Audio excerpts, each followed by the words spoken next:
नमस्कार फ्रेंड्स, एक बार फिर स्वागत है आपका आप सभी का आप ही के यूट्यूब चैनल एडवोकेट गौरव में। फ्रेंड्स, आज हम बहुत ही इंटरेस्टिंग टॉपिक पे बात करने वाले हैं जिसका नाम है एम्प्लॉय राइट्स इन इंडिया। भारत के अंदर एम्प्लॉयज़ को कौन कौन से राइट्स और उन्हें कौन कौन से बेनिफिट्स प्राप्त हैं, उनके लॉ की तरफ से कौन कौन से राइट्स उन्हें प्राप्त है। आज हम इसी बारे में यहाँ पे बात करने वाले हैं कि भारत के कर्मचारी के कौन कौन से अधिकार और उन्हें कौन कौन से बेनिफिट्स यहाँ के लॉ की तरफ से उन्हें मिलते हैं। आज हम वो यहाँ पे सब जानेंगे। तो फ्रेंड्स, वीडियो को लास्ट तक जरूर देखिएगा।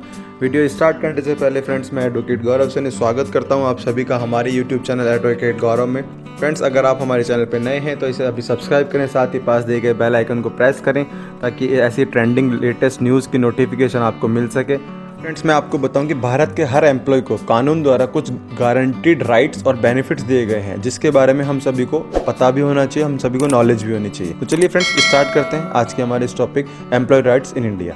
इसमें सबसे पहले हम जानते हैं फ्रेंड्स जॉब एग्रीमेंट या फिर अपॉइंटमेंट लेटर, और वो भी रिटर्न में होना चाहिए। मतलब अपॉइंटमेंट लेटर हो या जॉब एग्रीमेंट हो, वो रिटर्न में होना चाहिए। उस रिटर्न के अंदर, उस एग्रीमेंट के अंदर आपकी जॉब से रिलेटेड सारी इंफॉर्मेशन उसमें लिखी हुई होनी चाहिए कि कितनी आपको सैलरी मिलेगी, आपकी पोस्ट का क्या नाम है, काम करने की जगह कौन सी है, काम का टाइमिंग क्या होगा, और कॉन्फिडेंशियल कोई प्रॉब्लम हो जाती है, किसी तरह से कोई उसमें विवाद उत्पन्न होता है तो उन सब भी विवादों का कहाँ पे निपटारा होगा, कैसे सुनवाई की जाएगी, ये सारी उस जॉब एग्रीमेंट पे या अपॉइंटमेंट लेटर के अंदर ये सारी डिटेल्स रिटर्न में होनी ज़रूरी होती है। इसके बाद मैं नेक्स्ट पॉइंट बताता हूँ फ्रेंड्स कि मिनिमम वेजेस। हर एम्प्लॉय का फ्रेंड्स एक राइट होता है कि जैसे ऑर्गेनाइज्ड एरिया में काम करने वाले एवरी एम्प्लॉय को मिनिमम वेजेस का भी राइट्स है। मिनिमम वेजेस कर्मचारियों को न केवल फूड की गारंटी देता है, एजुकेशन और मेडिकल जैसी आवश्यकताओं के कुछ स्तर के आराम के लिए प्रोवाइड भी कराता है। इसमें फ्रेंड्स चाहे एम्प्लॉय सेंट्रल गवर्नमेंट एम्प्लॉय हो या स्टेट गवर्नमेंट एम्प्लॉय हो, दोनों के लिए मिनिमम वेजेस एक फिक्स किए हुए हैं, उसी के हिसाब से उन्हें मिनिमम वेजेस दिए जाते हैं। और इसी के साथ साथ इसमें फ्रेंड्स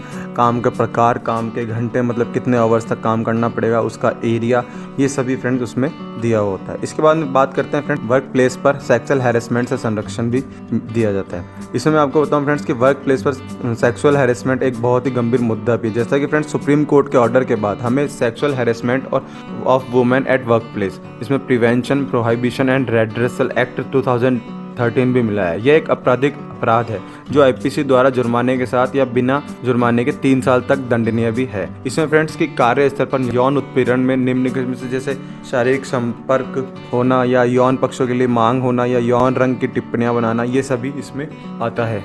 इसके बाद में फ्रेंड्स आगे बात करते हैं कि ओवर टाइम। भारत में फ्रेंड जैसा कि कई एक्ट एक विशिष्ट कार्य घंटे और ओवर टाइम मजदूरी की मात्रा प्रदान करते हैं। इसमें फ्रेंड्स की काम के लिए हर एम्प्लॉय के लिए एक फिक्स आवर्स होते हैं जिस आवर्स के अंदर वो काम करता है। अगर उस आवर्स के बाद में उससे और काम कराया जाता है, उस पर किसी प्रकार की कोई जोर जबरदस्ती नहीं होनी चाहिए। साथ ही साथ अगर वो ओवर टाइम करता है तो उस ओवर टाइम के लिए उसे एक्स्ट्रा पे भी दिया जाना चाहिए। इसमें आगे बात करते हैं फ्रेंड्स नेशनल हॉलीडेज के लिए पेमेंट भी दिया जाएगा। मतलब जैसे कि भारत में फ्रेंड्स 3 नेशनल हॉलीडेज होते हैं जिसमें पहला आता है रिपब्लिक डे 26 जनवरी, इंडिपेंडेंस डे 15 अगस्त और गांधी जयंती 2 अक्टूबर है। और इन सभी तीनों दिनों के लिए फ्रेंड्स छुट्टी दी जाती है और इसमें किसी प्रकार की कोई इन तीनों दिनों का पेमेंट काटा नहीं जाता है। फ्रेंड्स ये सार्वजनिक छुट्टियों के लिए उनके हर एम्प्लॉय को पेमेंट दिया जाता है। इसके बाद में आता है फ्रेंड्स इक्वल सैलरी। इसमें फ्रेंड्स हमारे देश के संविधान अनुच्छेद 39D के तहत मेल और फीमेल दोनों को इक्वल वर्क के लिए इक्वल पे का आदेश देता है। इक्वल पे का मतलब फ्रेंड्स न केवल मूल वेतन बल्कि अन्य लाभ और भत्ते भी हैं। द इक्वल रिम्यूनरेशन एक्ट 1976 नियोक्ता के बराबर काम के बराबर वेतन का भुगतान करने के लिए बाध्य करता है। इसमें फ्रेंड्स हर एम्प्लॉय को बराबर का वेतन देने के लिए एम्प्लॉय के वेतन के काम नहीं कर सकता है। मतलब अगर फीमेल है तो उसे सैलरी कम दी जाएगी और अगर मेल है तो सैलरी ज़्यादा दी जाएगी। इसमें ऐसा कहीं भी नहीं है।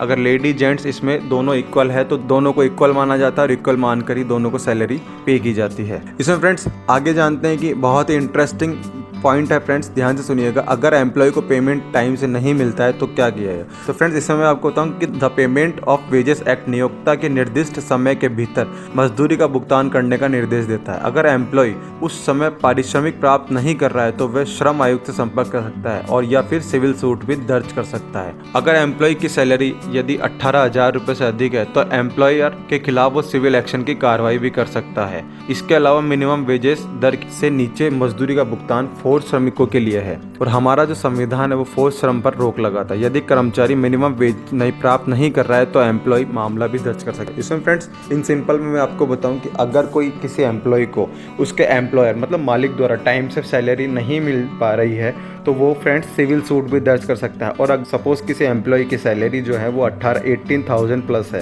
तो वो अपने मालिक के खिलाफ सिविल एक्शन की कार्रवाई भी उपलब्ध कर सकता है, मतलब सिविल एक्शन की कार्रवाई भी कर सकता है। इसमें फ्रेंड्स आगे जानते हैं प्रोबेशन पर एक कर्मचारी के कौन कौन से राइट्स हैं। जैसा कि फ्रेंड्स कर्मचारी के लिए एक प्रोबेशन अवधि आमतौर पर 6 महीने की होती है और एम्प्लॉयर के पास इसे 3 महीने तक बढ़ाने का विवेकाधिकार भी था। लेकिन फ्रेंड्स मौजूदा कानून के अनुसार अधिकतम प्रोबेशन अवधि जो है वो 2 साल से मैक्सिमम नहीं हो सकती, मतलब 2 साल से ज़्यादा नहीं हो सकती। एक एम्प्लॉयर केवल एम्प्लॉय की सर्विस को टर्मिनेट करने के लिए स्वतंत्र होता है जब कर्मचारी, मतलब वो जो एम्प्लॉय है, नौकरी के लिए उपयुक्त नहीं है या उसका काम संतोषजनक नहीं है, उस कंडीशन में उसको टर्मिनेट भी कर सकता है। हालांकि एक कर्मचारी को समाप्ति से पहले, मतलब उसकी टर्मिनेशन से पहले उसे एक नोटिस प्राप्त करने का अधिकार होता है, मतलब मालिक को अपने वर्कर को एक नोटिस भी देना होता है। उसके बाद में कर्मचारी को भी समस्या का उचित जांच करने का राइट है यदि टर्मिनेशन का कारण असंतोष काम के अलावा है तो। फ्रेंड्स इन सिंपल वे मैं आपको बताऊं कि अगर किसी एम्प्लॉयर के द्वारा किसी एम्प्लॉय को टर्मिनेशन का नोटिस दिया जाता है, टर्मिनेट किया जाता है, तो उससे पहले उसे एक नोटिस देना होगा और उसमें वो मेंशन करना होगा कि वो उसे किस वजह से टर्मिनेशन दे रहे हैं, किस वजह से टर्मिनेट कर रहे हैं। तो फ्रेंड्स ये था आज का हमारा वीडियो, जहाँ पे हमने ये जाना कि हमारे इंडिया के अंदर जो है एम्प्लॉय राइट्स कौन कौन से हैं, कौन कौन से अधिकार एम्प्लॉय राइट्स के तहत हमारे एम्प्लॉयज़ को मिले हुए हैं। भारत में कर्मचारियों के कौन कौन से अधिकार हैं employee rights in India. I hope आप सभी को ये वीडियो पसंद आएगा। पसंद आए तो इसे लाइक करें, अपने फ्रेंड्स रिलेटिव के साथ में शेयर करें और जुड़े रहे हमारे चैनल एडवोकेट गौरव के साथ। फिर मिलते हैं नई वीडियो में friends. Till then take care, goodbye, जय हिंद फ्रेंड्स।